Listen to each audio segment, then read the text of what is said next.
So I had a really interesting inquiry last week from a lovely person who wants to make the Calypso vest from the book.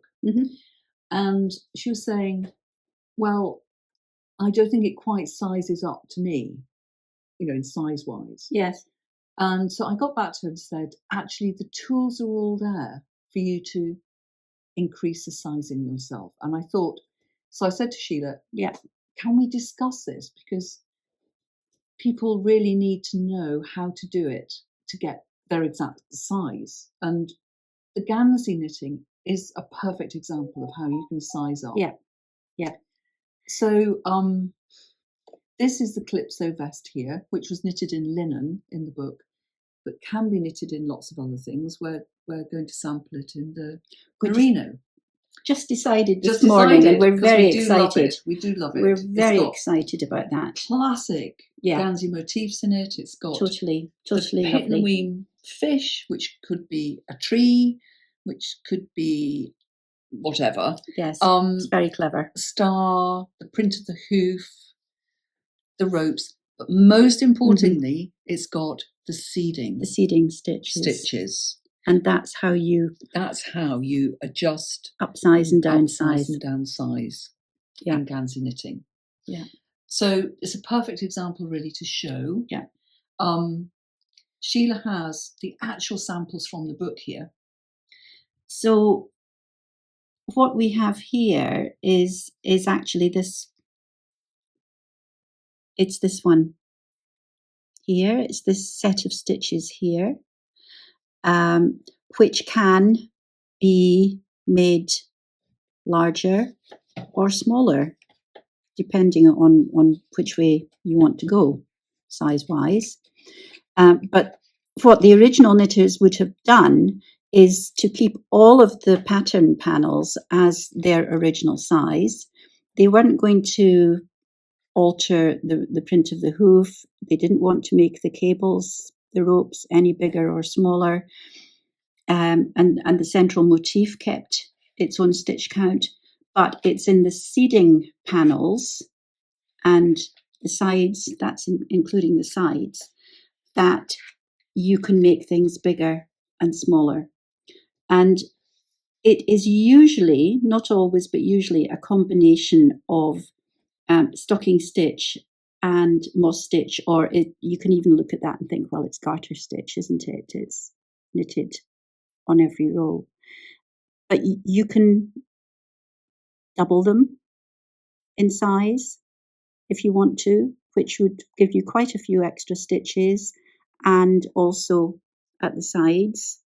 And that would be one way of doing it. If you wanted to make it smaller, then you would go for the smaller size of the seeding.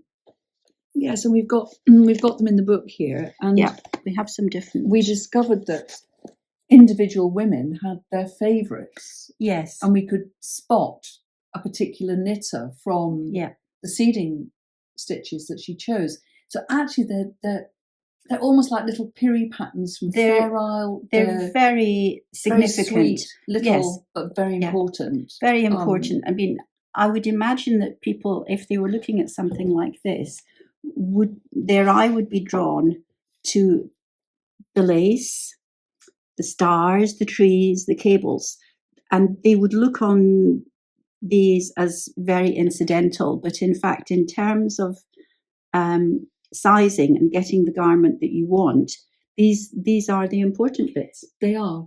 These are the important bits. You can see it perfectly in the little Gansey from the book, the children's Gansey. So here we have a very simple seeding pattern, which I've continued up into the top here. Here it is at the side panel, and we've used it so that the gusset can be fitted in beautifully. Here you've got a wider seeding stitch section, and here the tiny. Going up a size,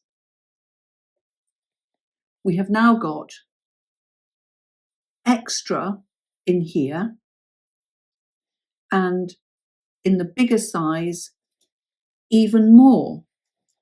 So this virtually goes up to an adult size by adding in, we've got the triple seeding here, And then double the double. seeding here, and then look at the side. We've got all this extra sizing added in simply by, and they're always in By odd numbers. manipulating them from 3 stitches to 5 to 7 7. and so on. And the And see, important thing, fits beautifully with the gusset. it does, but equally importantly, as I was saying with the vest here, the Calypso vest, the integrity of the pattern panels is unchanged. You don't need to worry about them. All you need to do is work out how many extra stitches you need, because actually you're multiplying on 4 seeding panels across the front, 4 seeding panels across the back, and then under the arms as well. Yeah. So You've got loads of it's a lot. opportunity to It's really a lot. You can easily go up 20 stitches without easily even, without yeah. and these are all the pit and weave patterns. Yes, and the local ones. patterns from Yeah. the East Nuke of Fife, where we're based. But the other thing about the book is that you can change these and make these your own patterns.